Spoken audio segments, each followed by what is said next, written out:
하겠습니다. 참 좋으신 하나님 아버지, 오늘도 우리를 주의 전으로 불러주셔서 예배케 하여 주심을 감사합니다. 하나님, 이 예배가 하나님 허공에 드리는 예배가 되지 않게 하시고 하나님이 기뻐 받으시는 흠양하시는 산 제사가 되도록 예배 가운데, 예배자들 가운데 복의 복을 더하여 주실 줄 믿습니다. 주님, 광야 같은 이민의 삶을 살면서 언제부터인지 모르게 하나님 공감하는 마음들이 사라져버렸습니다. 어지간한 말을 들어도, 어지간한 사건을 보아도 마음에 감동하는 마음들이 식어져 버렸습니다. 주님, 오늘 우리가 말씀을 통해서 우리 안에 감동이 회복되고 상대방의 아픔에 공감하는 마음이 회복되는 귀한 예배가 되도록 이 예배를 축복해 주시옵소서. 함께 하실 하나님을 기대하면서 예수님의 이름으로 기도 올려옵나이다. 아멘. 시대마다 그 시대의 상황을 보면 많이 쓰이는 단어들이 있습니다. 그 미국 뉴스를 보면서 여러분, 그 empty, 공감이라는 단어가 뉴스에 종종 많이 들려요. 공감. 이 공감이라는 건 뜻은 알죠. 쉽게 알죠. 다른 사람의 처지에서 그 사람의 상태를 생각하려고 하는 그 마음. 그게 공감하는 마음입니다. 근데 이 공감하는 마음은요, 예수 믿는 사람들에게 굉장히 중요하다고 생각해요. 아무리 믿음이 좋고, 아무리 내가 신앙생활 잘한다 할지라도 우리 안에 하나님의 말씀을 듣고 피드백하는, 이 공감하는 여러분, 그런 모습이 나타나지 않으면요, 정말 그야말로 울리는 꽹과리와 같은 소리가 되는 것입니다. 권사님 오늘 기도하시면서 미국과 한국과 우리 현실을 놓고 기도했어요. 이 기도에 공감하기 때문에 우리가 여종의 기도에 아멘 아멘 하면서 화답하는 거 아니겠습니까? 여러분의 삶을 한번 가만히 한번 보세요. 공감의 능력이 내가 어느 정도 지금 살아있는지, 그리고 감동하는 마음이 내게서 지금 살아있기는 한 것인지.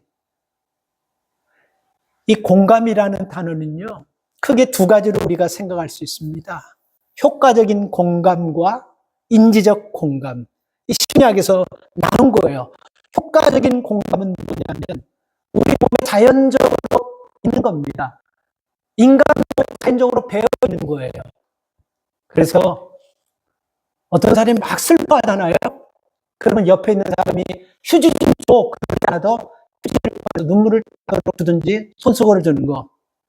이게 여러분 우리가 말하는 효과적인 공감이라는 것입니다. 선천적으로 우리 몸에 있는 거예요. 다른 사람이 아프면요, 안타까워하는 마음, 이런 마음이 있는 것입니다. 그리고 인지적 공감이라는 것은 다 이거예요. 그 empty라는 단어 뜻을 보면요, 들어가다라는 뜻이 있습니다. 상대방 속에서 그 사람의 마음을 이해하려고 들어가는 거예요. 그 심리학자들이 여러분 이런 얘기를 많이 합니다. 우리가 자살, 살인 충분히 예방할 수 있습니다.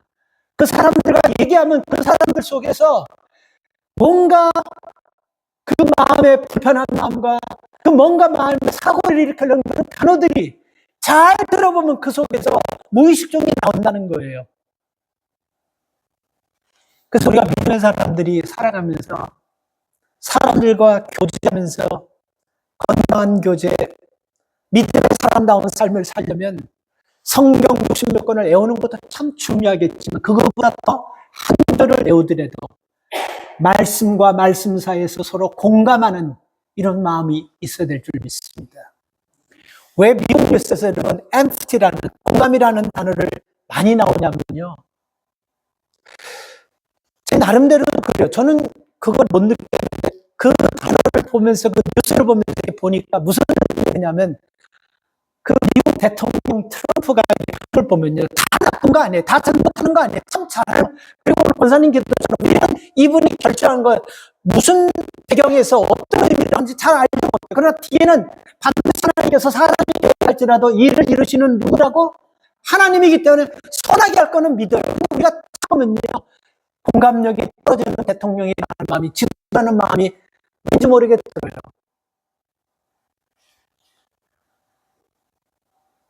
마구잡이로 혈맹국가든지 형제국가든지 관계가 없어요. 자기 나라 유익 때문에 관세를 그냥 막 올려붙여버립니다. 그리고 불법자들 단속하는 거 보세요. 세계 유엔에서 여러분 환경 그 단체에서 미국이 빠져버립니다. 왜냐하면 돈 내는 액수는 너무 많은데 아무짝에 혜택이 없다 그래서 유엔에서 하는 세계 환경 대책에서 빠져버립니다. 제가 정말 여러분, 이분은 진짜 공감력이 좀 부족한 것 같다고 느낀 케이스가 사건이 뭐냐면, 여러분들 뉴스를 통해서 보시면 28일 날 젤렌스키 우크라이나 대통령이 와서 이번 회의하는데 보면요, 전혀 약자 편에서, 전혀 지금 전쟁 피해자 편에서 생각해 주지 않는, 일반적으로 공감해 주지 못하는 그런 상황으로 하는 모습을 보면서 참 안타깝다 이런 생각이 들었어요. 그런데 그 28일 날 뒤에 버락 오바마 대통령이 이런 얘기를 했어요. 공감한다는 것은 다른 누군가의 처지가 되어 보는 것입니다. 추방하는 건 괜찮아요. 그러나 추방당하는 그 자녀들이 추방당하는 부모를 보는 눈으로 한번 생각해 보십시오.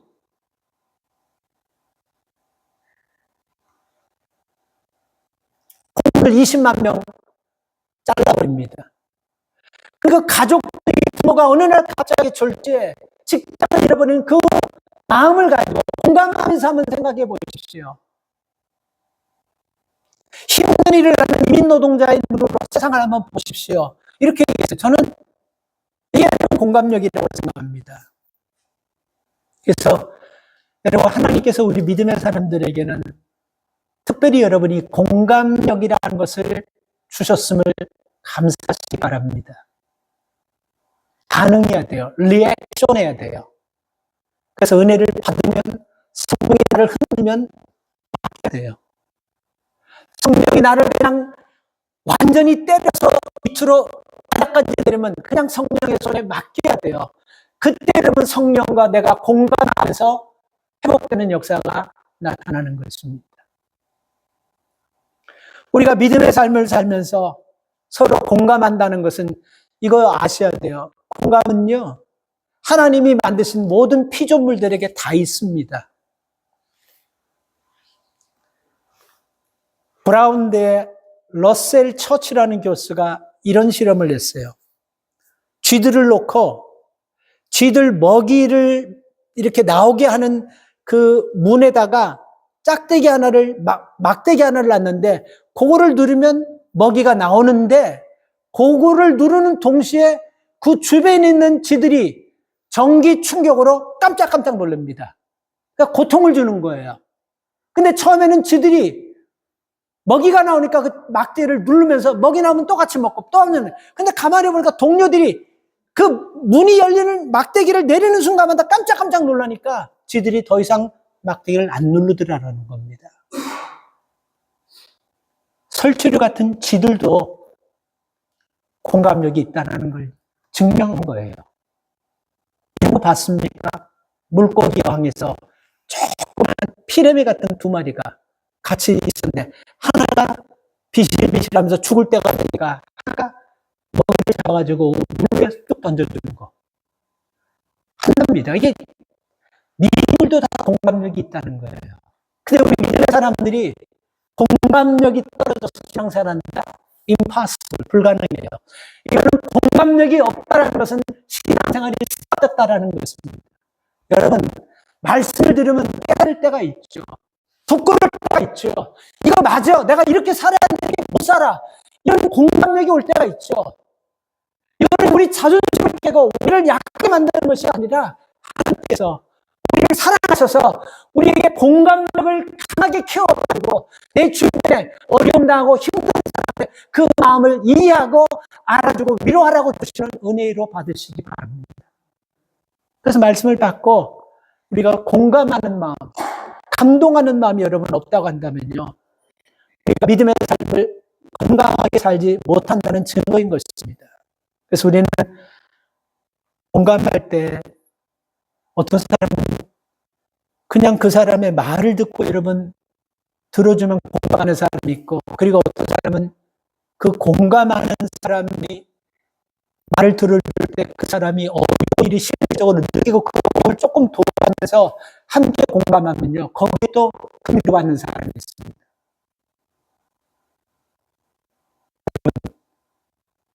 한번 생각해 보세요. 지금 내 주변에 유독 힘들어 보이는 그런 사람들 머릿속에 기억되고 혹시 스쳐지라고 생각하는 사람들이 있습니까?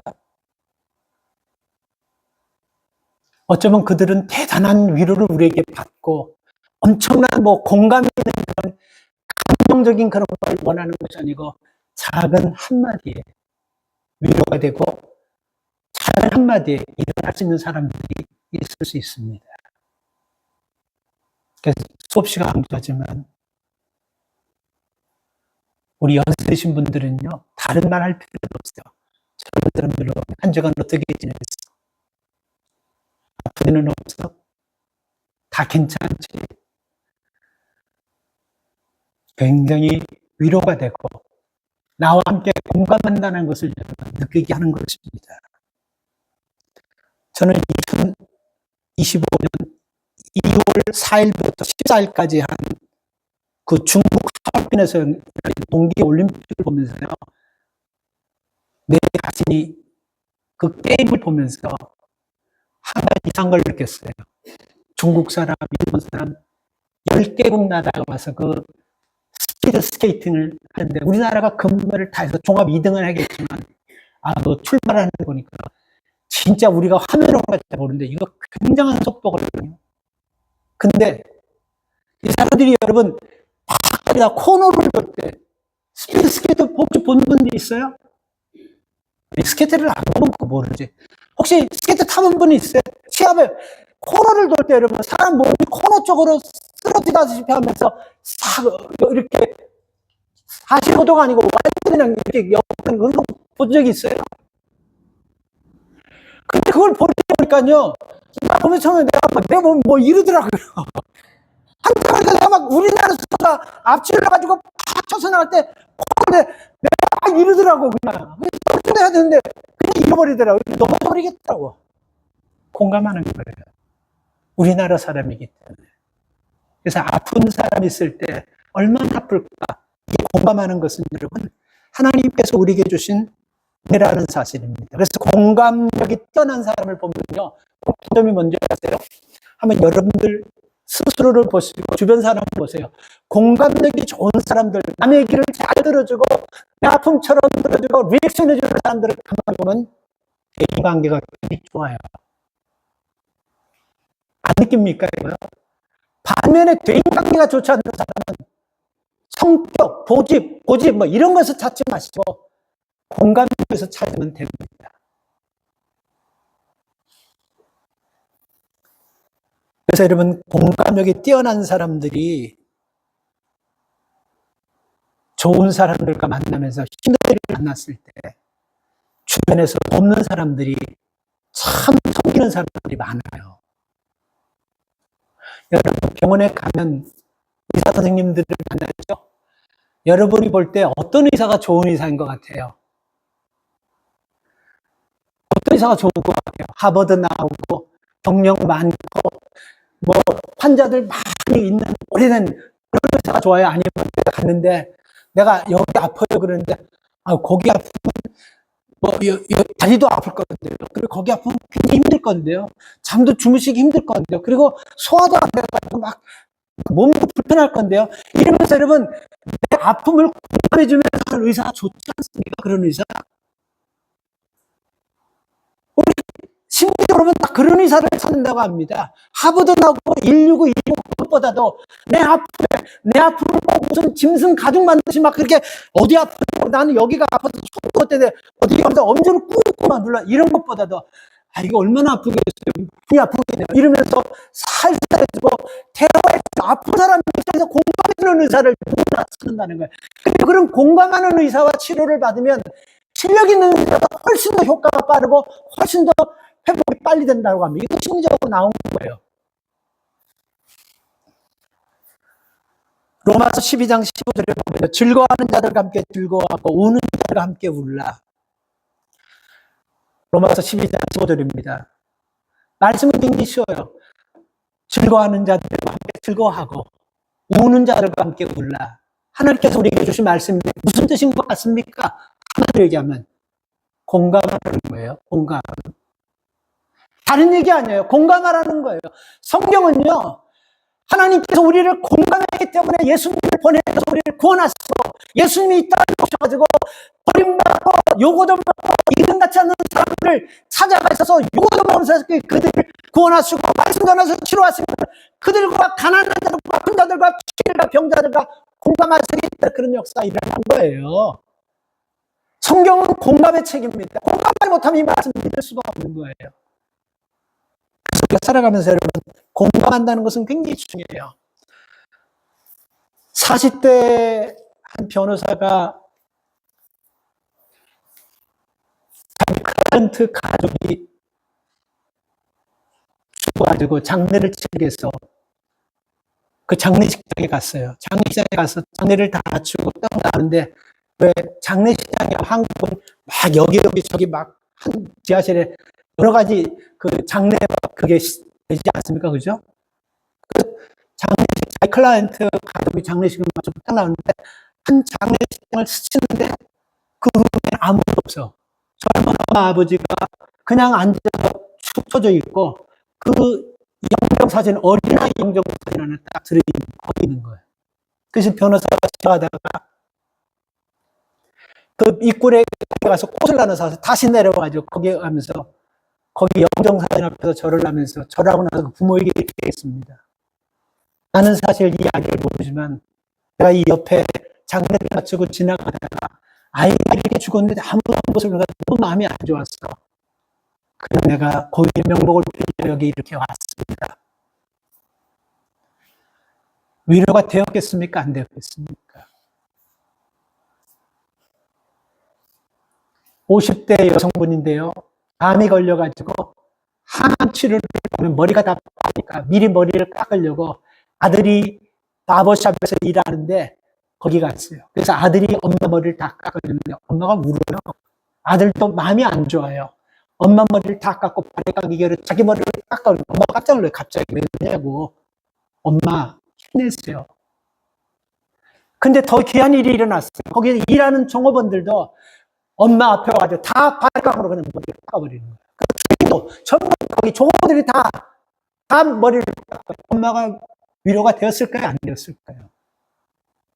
생명부지의 사람이 거기 와가지고 저를 하며 위로했을 때 굉장히 위로가 되었을 것입니다. 그리고 그 여성은 자기 아들뿐만 아니고 함께 종업원들과 함께 모두가 자기 그 고난에 동참하고 공감하는 그 마음에 아마 절반 치료됐다고 확신해요. 그런 일 같지만 절대로 흐르지 않는 일입니다. 우리는 세상이 악하고 무섭다고 하지만 아직까지 세상에 이런 사람들이 있기 때문에 사랑하지 못습니다. 오늘 여러분과 성경 많이 하려고 하지 마시고 그냥 많이 하려고 하지 마시고 내가 들은 만큼만 하나님 말씀을 가지고 공감하면서 살려고 하시기를 주의 이름으로 축복합니다. 우리가 예수 그리스도 안에서 구원받은 사람 아닙니까? 그러면 어떻게 하면 우리의 공감력을 키우고 다른 사람의 아픔을 내 아픔처럼 우리가 어떻게 하면 그것을 이렇게 경험하고 그것을 채우고 나눌 수 있을까요? 첫 번째로 그러면 저는 고민하면서 이런 내 중심의 삶에서 타인 중심의 삶으로 자꾸 옮기려고 해야 됩니다. 우리가 예수 믿는 사람들은요, 이게 힘들지만 쉽지 않지만 내 중심의 사고에서 타인 중심의 사고로 자꾸 바꾸려고 해야 돼요. 오늘 우리 본문 전체를 보면요, 10장 전체를 보면 그 당시 예수 그리스도와 요한이 전하는 진리에 대해서 공감하지 않는 사람이 있었습니다. 그래서 24절부터 30절까지 보면요. 그들이 바리새인들과 율법사들이라고 합니다. 율법가는 서기관을 얘기하는 겁니다. 세례요한이 광야에서 회개의 메시지를 전했는데요. 바리새인과 율법사들은요, 요한의 말에 공감하지 않고 거부합니다.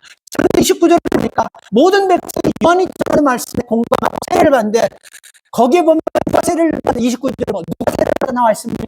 세리는 그 당시 가장 사람 취급받지 못하는 사람인데 세리가 세례를 받았어요. 이 말은 뭡니까, 여러분? 그 당시 세리는 사람이 가장 인간같지도 않은 사람인데 그런 세리가 세례요한이 전하는 메시지를 듣고 세례를 받았다는 것은 세례요한이 전하는 하나님 말씀에 공감했기 때문에 받은 거 아니겠어요? 자, 그런데 여러분 30절에 보면요. 바리새인과 율법사들은 세례를 받지 않았다라고 얘기 나오고 있습니다. 그렇죠? 왜 그랬을까, 여러분? 공감하지 않기 때문에 그러는 거예요. 공감하지 않는 것입니다. 이 세리와 이 바리새인들과 이 율법사들은 누굽니까, 여러분? 항상 자기 기준으로 사는 사람들입니다. 자기 중심의 사고에서 벗어나지 못하는 사람입니다. 그러니까 세리, 바리새인들과 율법사들은요, 그 당시 많은 사람들이 인정하는 믿음이 있는 사람들이에요. 본인은 가장 잘했지만 모든 사람이 인정하는 겁니다. 예를 들어서 제가 이 성직자 칼라의 옷을 입고 나갑니다. 저 사람 목사겠구나. 옷을 보면서 다 인정하듯이 물론 거기서 보면 그 사람 진짜 까고 이런 사람도 있지만 다 인정하는 것입니다. 이 사람들은 율법사들은 말씀을 가르치고 말씀을 꿰는 사람들이에요. 잘하는 사람들입니다. 그리고 바리새인들은 뭐 이런 말할 것도 없어요. 그들은 아주 철저하게 하나님 말씀으로 금식하면서 철저하게 살아가는 누구나가 다 이 사람들은 믿음 있는 사람이라고 생각해요. 근데 문제가 뭐냐면요. 이 믿음 생활이 자기 중심적으로 한다는 거예요. 우리가 신앙생활하면서 내 중심적으로 신앙생활하고 내가 기준이 돼서 신앙생활하면요. 우리가 공감력이 떨어집니다. 소통력도 떨어져요. 영적 성장이 이루어지지 않는 것입니다. 그래서 너희들이 여러분 세리 같은 사람들도 그 당시 창녀처럼 필요했던 그런 사람들까지도 세례요한의 메시지를 듣고 공감하면서 회개하고 세례를 받는데 왜 이런 종교제도를 안 받느냐면 공감이 없는 거예요. 감동하지 않는 거예요. 여러분 미국에서 살면서 허탕하게 그냥 배고픔이 빠질 정도로 허탕하게 웃어본 적 언제입니까? 까마득하죠. 있어요, 최근에? 제가 저를 보면서 이 말씀 준비하면서 잡았는데, 이러다가 이 감동이 자꾸 메말라가는 위기의식이 들더라고요. 그걸 한번 기억해 보려니까 못 찾겠어요. 못 찾겠더라고요. 저 옛날에 웃음 목요일 참 많이 봤거든요. 배삼룡씨, 구봉서씨, 박규석 이런 사람 보면 그게 재밌었어요. 그러다 조금 커가지고 이제 봉숭아땅이라고 하니까 그것도 좀 재밌더라고요. 맹구가 나와서 어떻게 그렇게 재밌는지. 그런데요, 내가 병들었는지 뭐가 잘못됐는지 요즘 개그 프로 이게 뭐가 웃기는 건지 언제 웃어야 되는지. 근데 사람들이 처음에 막 깔깔거려서 내가 잘못됐는지 이게 프로가 뭐가 좋다. 그러니까 내가 이 시대 아이들과 공감하지 못하고 내가 이 시대 아이들의 감동을 모른다는 걸 내가 느꼈어요. 여러분 어떻습니까? 확 배꼽 빠지도록 허탕하게 막 웃어봤어요. 그렇다면 울어보셨어요? 엉엉 소리 내면서 막 시컨 그냥 사람이 들어왔다가는 막 그냥 엉엉하면서 눈물이 그냥 계속 나 그렇게 울어봤습니까? 저는 제 자신을 보니까 그렇게 크게 막 눈물 흘리면서 울어보는데 그렇게 많지 않은 것 같아요. 제가 말씀드리지만 가끔 시사 특별 프로그램을 보면서 그 사람들의 그 아픈 마음이 내게 느낄 때마다 눈물이 나고 그러긴 했어요. 근데 최근에 비행기를 탔는데 갑자기 그 생각이 나가지고 그냥 거기서 그 큐바에서 마이애미까지는 1시간 10분, 15분, 20분 정도 걸리는데 눈을 못 뜨고 계속 눈물이 나서 갑자기 그런 마음이 들어서 본 적이 있어요. 제가 큐바를 가면 새 교회가 학교 선생님들이 아이들을 다 모아놓고 이제 가르치고 프로그램을 봅니다. 저한테 이렇게 하고 있다는 것을 보려고요. 근데 공통점이 뭐냐면요. 다 옷이 제법 깨끗하게 입어요. 그리고 머리도 다 이쁘게 아이들이. 그러니 얼마나 이뻐요. 너무 이쁘더라고 아이들이. 한 15명, 어떤 교회는 8명, 9명, 어떤 교회는 20명. 그 아이들이 너무 이뻐요. 그래서 제가 이렇게 생각했습니다. 그래도 믿음 안에서 아이들이 부모들이 믿음을 가지고서 아이들을 이렇게 잘 키우고 이렇게 잘 가꾸고 손을 많이 가는구나 그렇게 생각해서 하는데 근데 제가 충격적인 걸 들었어요. 루이스 목사님 교회 가면 그 아이들을 가리키는 참 오가나이가 그 시스템이 잘 돼 있어요. 근데 4명의 선생님 중에 한 사람이 저한테 그런 얘기를 했어요. 이치 펄슨마다 다 스토리가 있는 아이들이라고. 처음에 무슨 소리냐니까. 이 애가 지금 10살이 넘었는데 10대 아이는 부모도 있고 애가 애를 낳은 조금 있는 애도 있고 그리고 또 보면 아버지가 누군지도 모르고 그 애가 애들이 있고 그리고 엄마가 포기해서 버리겠다는 애들도 거기 있고 우리가 사연을 얘기하면요 진짜 이런 일이 있으니까 엄마가 누군지 아버지가 누군지도 모르는 애들이 있고 그런 애들이 다 소리마다 아이들 하나하나마다 그래서 그 아이들 그런 눈으로 보니까 얼마나 가슴이 멍하고 답답한지 그때는 마음이 울컥했는데 비행기를 딱 타고 집에 돌아오는 길에 보니까 너무 마음이 안 좋더라고요. 여러분 우리가 왜 감정이 살아있어야 되고 왜 공감하는 마음이 있어야 되냐면요. 이 마음이 딱딱하고 다치면요. 하나님 말씀이 역사하지 않습니다. 그래서 예수님께서 돌짝밭 같은 마음, 길가와 같이 딱딱해진 마음, 그 마음들은 기경해가지고 밭을 간 다음에 씨를 뿌려야지 열매를 맺는 거 예수님 말씀하셨어요. 그러니까 이 말은 뭘 얘기하는 것입니까? 감동이 없고 공감하지 않는 굳어진 마음에는 하나님 말씀이 들어갈 수가 없기 때문에 바리새인들과 율법사들은요 세례를 받지 않고 공감하지 않기 때문에 세례를 받지 않는 걸로 끝나는 것이 아니고 세례관에게 뭐라고 얘기합니까? 33절 세례관이 와서 떡도 먹지 아니하고 포도주도 마시지 아니하며 저희 말이 귀신을 아니 떡 먹다가 포도주 먹다가 귀신을 냈다라고 얘기해.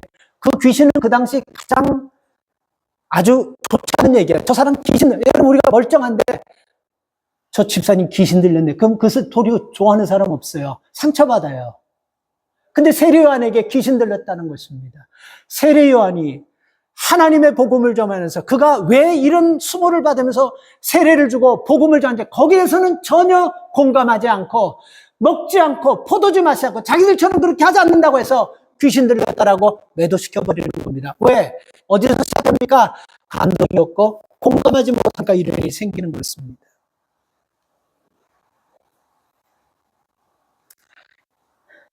예수님 당대 사람들은요. 예수님 주변에서 공감하지 못하는 사람들이 주로 예수님께 요구하는 건 뭐냐면 예수님 우리에게 표적을 보여주세요. 계속 그렇게 얘기합니다. 근데 그 표적은요. 예수님 계속 보여줬어요. 사실이요. 계속 보여주면서 그 표적이 소문으로 들려지고 그 표적을 통해서 많은 사람들이 듣고 보고 있습니다. 그런데도 여러분 그 표적을 보지도 못하고 듣지도 못하고 깨닫지 못해요. 아니 어쩌면 그들이 보고선 처음에는 충격받았을 거예요. 무리를 걸어가신 것으로 충격받았을 거예요. 그리고 보리가서 물고기 2마리 5,000명을 먹이고 그 많은 사람들이 먹고 찬양하는 걸 보고 충격받았을 거예요. 그리고 죽은 사람 사는 걸 보고 놀라버렸을 겁니다. 그런데 여러분 감동이 없고 공감력이 없으니까 금방 잊어버리는 거예요. 비슷하지 않습니까? 현대 그리스도인들하고요. 우리 어려울 때는 하나님 앞에 엎드려 기도하면서 하나님 좀 도와주셔야 된다고 이 문제가 해결되면 금세 여러분 그 어려움들을 잊어버리면서 우리 신앙이 나태해지고 다른 사람 앞에 공감하지 않는 우리 모습과 유사하다고 생각한 적 없습니다. 저는 제 모습과 너무 비슷하다는 생각을 하면서 참 많이 말씀을 준비하면서 회개했습니다. 신앙이라는 것은 여러분, 신앙이 여러분 한마디로 얘기할 수는 없지만 저는 신앙의 절개를요, 하나님이 내 인생의 주인으로 인정하는 것이 신앙이라고 생각합니다.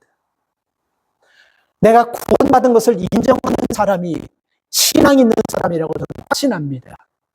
그리고 내 안에 이제는 내가 사는 것이 아니고 예수께서의 삶을 주관하시는 분이 인생의 주인 되시는 하나님을 인정하는 것이 저는 신앙이라고 생각합니다. 그런데 불행하게도 바리새인들과 율법사들은 인정하지 않는 거예요. 그렇기 때문에 여러분 그들은요, 하나님의 말씀이 들려지지 않고 깨달아지지 않으니까 자꾸만 뭐라고 합니까? 보여달라 하는 거예요. 보여줬는데 감동하고 공감하는 마음이 없으니까 금방 잊어버리고 나서 또 보여달라고 또 보여달라고 또 보여달라고 하는 것입니다. 여러분 우리가 이거 아셔야 돼요. 공감력이 없고 공감하는 마음이 없고 감동이 없으면요, 들어도 깨닫지 못해요. 보아도 느끼지 못합니다. 그래서 예수님께서 볼 것을 보는 눈이 복이 있고 들을 거를 들을 수 있는 귀를 가진 자가 복이 있다. 이 말은 뭔 얘기냐면 세상 말을 잘 듣고 보아야 될 거를 보지 못하는 사람들한테 얘기하는 것이 아니고 세상 얘기는 잘 듣지 못해서 귀를 쫑긋하고 들어야 되지만 들을 걸 들은 귀가 된다면 그게는 복되다는 말씀이에요. 세상 사람들이 하는 거 보면 뭐가 하는지 잘 몰라서 얼버무리 하다가 손해보고 그러지만 그래도 여러분 하나님의 하시는 역사다라고 믿고 참고 끝까지 기다리는 사람, 바로 그런 눈이 복되다는 것입니다. 그래서 우리의 삶 가운데서 예수님께서 이 땅에 오셔서 한 것을 보면요, 마가복음 2장 17절에 건강한 자에게는 의원이 쓸데없고 병든 자에게 의인이 쓸데없다. 이 말씀도 사실 예수님이 공감하시기 위해서 이 땅에 오셨다라는 말씀과 똑같아요. 죄인들과 그리고 병자들과 공감하기 위해서 오신 거예요. 여러분 우리가 요한복음 5장에 보면 5장인가요? 5장에 보면 남편 5을 둔 사마리아 여인이 있죠. 그죠? 예수님께서 찾아가신 거예요. 그죠? 그래서 그 떼약볕 정오에 우물가에서 기다리신 거예요. 그죠? 왜? 그 불쌍한 여인, 버림받은 여인, 그 아픔을 공감하시고 치료해 주시기 위해서 가신 거예요. 삭개오 같은 사람도 보세요. 다 사람들이 수근수근거리지만 그 수근수근거림을 알면서도 예수님은 삭개오에게 찾아가서 공감의 언어를 쓰십니다. 삭개오야, 내려와라. 그 주변 사람 다 듣고 사람들이 지금 다 삭개오를 욕하고 그런데도 아랑곳하지 않고 내려와라 하면서 오늘 내가 너희 집에 유하이라. 이 공감의 언어입니다. 오늘 여러분 우리의 삶 가운데 우리 속에서 하나님이 주신 여러분이 공감의 은혜, 이 은혜가 커지기를 바랍니다. 그래서 여러분들을 통해서 서로 여러분들이 그 아픈 사람, 힘든 사람을 공감하면서 세워주고 위로하고 회복시키는 역사가 일어나기를 축복합니다.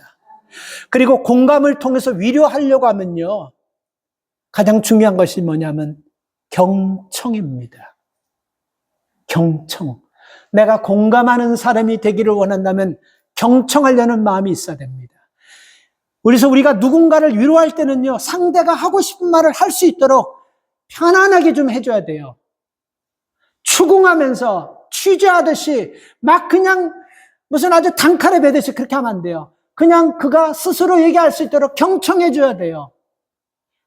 여러분 우리가 조개 사면 조개 모래가 있으니까 다라이다 집어넣고 물 부어놓고 소금을 뿌려서 조금 그늘진 곳에 놔두면 그걸 조개 해감이라 그러죠.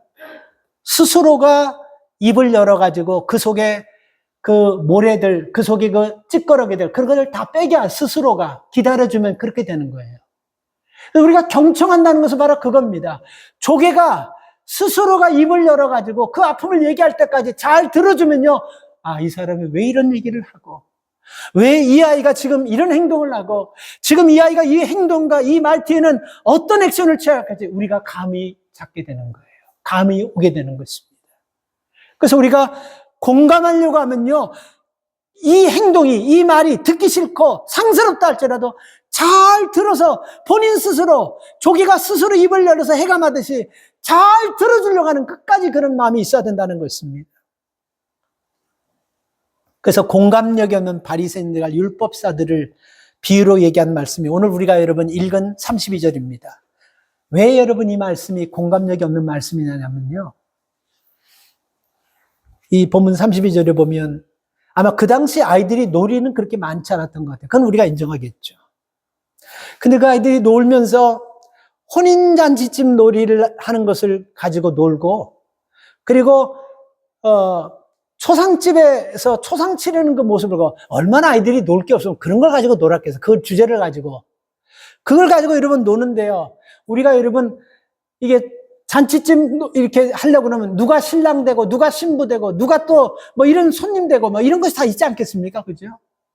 근데 그렇게 다 자기의 어떤 그런 배역을 맡아가지고 서로 하자고 해서 시작했는데, 아니, 이제 신랑집에서 이제 피를 보면서 가장 즐겁고 춤추고 좋아할 시간은 아무도 춤도 추지 않고 놀지도 않고 노래도 부르는 사람이 없어요. 그래서 이게 재미가 없다 생각하고 그 자리에서 또 바꿨습니다. 무슨 말로 바꿨냐면요, 장례 치르는 집으로 여러분 그 역할을 바꿔버렸어요. 그래서 장례 치르면 죽은 사람이 있을 것이고 슬퍼하는 사람이 있을 것인데, 정말 슬퍼해야 될 그 시간에 여러분, 곡을 내야 될 시간에 아무도 우는 사람이 없다는 거예요. 뭐 때문에 그럴까요? 왜 그럴까요, 여러분? 한번 생각해 보세요. 이거는 여러분 누구를 얘기하냐면요, 우리 현대 교회 기독교인들을 얘기하는 것입니다. 우리에게 여러분 공감하는 마음이 없다는 것입니다. 감동하는 마음이 없어요. 항상 여러분 우리 삶 속에서 우리가 생각하는 것은요, 왜 사람들이 여러분 교회를 여러분 싫어하고 믿는 사람들을 싫어합니까? 왜 교회를 싫어해요? 왜 사람들이 교회를 싫어하는 것입니까? 왜 싫어한다고 생각해요? 잘난 척해서? 자기들끼리만 놀고? 아니에요. 근본적인 것은 교회는 세상과 공감하지 못한다고 생각하는 거예요. 어려운 사람과 공감하지 못하고 아픈 사람과 공감하지, 자기들끼리는 공감하고 감동하지만 불신자들과는 공감력도 떨어지고 감동도 떨어진다고 해서 불신자들이 예수 믿는 사람들을 인정하지 않으려고 하는 것입니다. 여러분, 우리 주변에서 여러분 정말 힘들어하는 사람, 서로 공감해주고 조금 잡아주면요, 믿음 안에서 잘 일어날 수 있는 사람들, 지금 여러분들 주변에 많이 있습니다. 좀 힘들어도, 좀 귀찮아도, 또 그 얘기야? 우리 장모님하고 얘기하면요, 나 지금 우리 아내도 그래. 나 이거 여보 100번 더 넘게 들었다고. 나도 갈 때마다 계속 하세요. 연세가 늦었기 때문에 어쩔 수 없는 거예요. 근데 어머니는 나만 보면 좋아가지고 딸은 안 들어요. 자꾸 잔소리니까 그 자리에 앉혀놓고 그냥 2시간씩 3시간씩 똑같은 얘기를 또 하고 조금 얘기하면 또 하시고 그러는 거예요. 그래서 내가 처음 듣는 것처럼, 어머니 그래요, 그거 얼마나 그래요, 그러면 어머니가 좋아하는 거예요. 제가 할 수 있는 것이 아무것도, 공감해 주는 것입니다. 좋아하더라고요. 여러분, 오늘 우리 주변에 우리 가족들 중에 내가 공감력이 떨어져가지고 사이가 멀어지고 공감력이 떨어져가지고 가정 불화가 있다고 생각한다면요, 왜 그 사람이 그 행동하나, 왜 그 사람이 그 말하나, 한번 그 사람의 입장에 들어가서 공감하려고 하는 마음을 가지시기 바랍니다. 그럼 회복돼요. 제가 아까 말씀드렸죠, 관계가 좋은 사람 보면요, 똑똑하고 배우고 실력 있고 이런 사람들이 아니고 공감력이 뛰어난 사람이에요. 비즈니스 잘하는 세일즈맨들 보면요, 세일즈맨 탑 위에 올라간 사람 보면 영락없이 공통점이 뭐냐면 공감력이 굉장히 뛰어나요. 우리가 여러분 소설도 보면요, 사람들에게 공감이 가야 돼요. 뭐 대통령이 썼다고 하는 게 아니고 이름도 없는 사람이 써더라도 사람들에게 공감이 가는 글이 많이 읽히고, 영화도 공감이 가는 영화가 인기 있고, 노래도 공감이 가는 노래가 사람들에게 히트치는 거예요. 오늘 여러분 우리에게 하나님께서 우리에게 주신 그 공감력을 사용해서 서로를 살리고 일으키는 그 은혜가 있기를 축복합니다. 종교자들이, 바리새인들과 서기관들이, 이 사람들이 여러분 왜 공감력이 없냐면, 이 사람들은 처음부터 예수님과 단절하려고 하는 거예요. 그래서 우리가 여러분 마지막 결론입니다. 우리가 공감력을 가지려고 하면요, 요거 하나는 꼭 가지십시오. 이 사람하고 선을 그어버리겠다, 이 마음 가지고는요 절대로 공감력을 공감력이 생길 수가 없어요. 이 사람과 단절하려고 하기보다 이 사람과 공감하려고 하는 마음을 가질 수 있기를 바랍니다. 지금 종교 지도자들은 처음부터 예수님을 단절하는 거예요. 왜 단절합니까? 이 사람은 우리의 권위를 뺏어가는 사람으로 그렇게 생각하는 거예요. 이 사람은 우리의 믿음을 갖다가 책망하는 사람이라고 생각하면서, 그리고 이 사람은 우리가 믿는 하나님과는 전혀 관계없는 사람, 아예 처음부터 손을 그어버리는 거예요. 그러니까 여러분, 세례 요한이나 예수님이나 공감 능력이 떨어지니까 종교 지도자들이 어떻게 해서든지 하나님께서 보내신 예수 그리스도를 살리고 그를 생각 안 하고 어떻게 하면 죽일까 그렇게 생각하는 것입니다. 여러분, 우리가 아무리 좋은 얘기를 해도 좋은 얘기가 저 사람에게 공감을 갈 수 있는 얘기, 우리가 이런 얘기를 해야 되고, 아무리 좋은 노래도 사람에게 공감이 가는 노래 해야 되고, 아무리 좋은 것도 내가 공감 가는 마음 가지고 듣고 말할 때 사람들과에게서 단절이 아닌 회복의 역사가 일어나는 것입니다. 저는 이 본문이 바로 여러분, 우리들에게 주시는 굉장히 중요한 말씀이라고 생각됩니다. 왜 같이 놀자고 해놓고 멍석 깔고 이 일을 시작하니까 왜 다른 사람들 웃어야 될 때 웃지 않고 울어야 될 때 울지 않을까요? 그래서 저는 이 말씀을 보면서 오늘 우리들에게, 저한테 이 메시지로 와닿더라고요. 왜 너는 웃어야 될 때 웃지 않고 너는 왜 울어야 될 때 울지 않냐? 이 메시지로 저한테 오더라고요.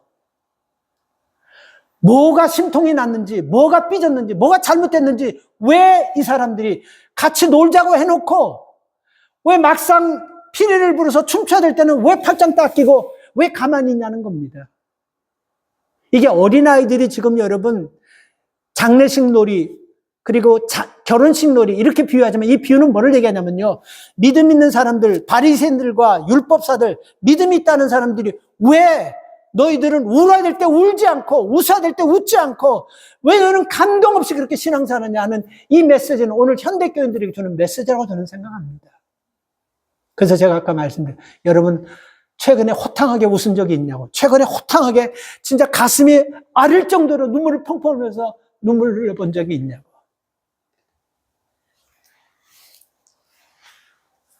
요즘은 여러분 어딜 가나 다 외로운 사람들이야. 다 세상에 외롭지 않은 사람 없습니다. 나 외로워 그런 말 하지 마세요. 덜 외롭든지 더 외롭든지 차이지 다 외로워요. 그리고 여러분 하나 아파서 그런 얘기 꺼내지도 마. 다 아픈 사람들이야. 덜 아프든지 더 아프든지 차이만 있으면 전부 다 외롭지 않으면 아픈 사람들입니다. 왜 아픔이 옵니까? 단절 때문에 그러는 거예요. 다른 것 때문에 그런 것이 아니에요. 그래서 여러분, 우리는 소통해야 됩니다. 공감해야 됩니다.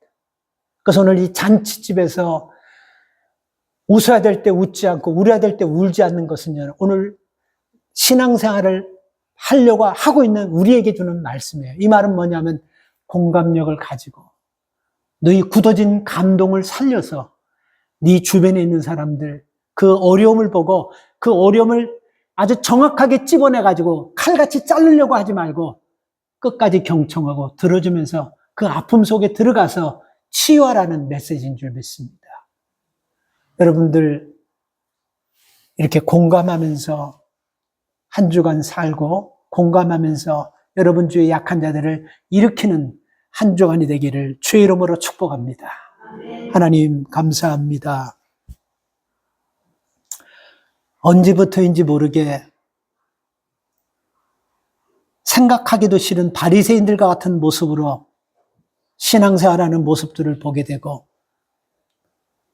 언제부터인지 모르게 무엇 때문인지 모르게 우리가 함께 잔치놀이 하자 해놓고 함께 우리가 장례식 놀이 하자 해놓고 장례식 하는데도 눈물 한 방울 보이지 않고 잔치하면서 춤춰야 될 때 춤도 추지 않는 그런 감동도 없고 공감하지도 못하는 성도들이 되어버렸습니다.